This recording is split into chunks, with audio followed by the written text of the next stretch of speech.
Коми республиканская филармония отметила юбилей. Ей исполнилось 75. Это целая эпоха, которая ознаменовалась и большими творческими победами, и новыми именами. Многие, кто прошел такой возраст на Кавказе, они носят гордое звание аксакал.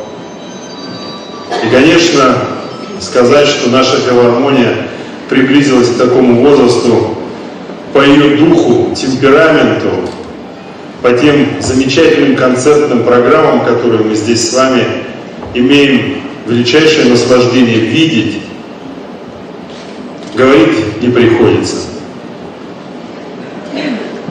Коллективы молодые, коллективы потрясающие, программы замечательные и перспективы безграничные.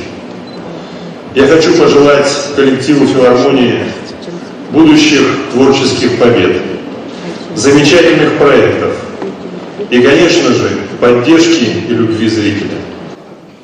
Губернатор подарил учреждению микроавтобус для гастролей и отметил ряд сотрудников государственными наградами. 75 лет, которые шагает филармония по жизни в республике, это очень достойный, заслуженный и красивый результат и юбилей. Для себя лично и от себя лично считаю, что филармония сегодня для нашей республики это то место, где можно прийти, получить положительные эмоции, радость от общения с коллективами творческими, зарядиться на последующие дела по службе и, самое главное, получить огромное наслаждение.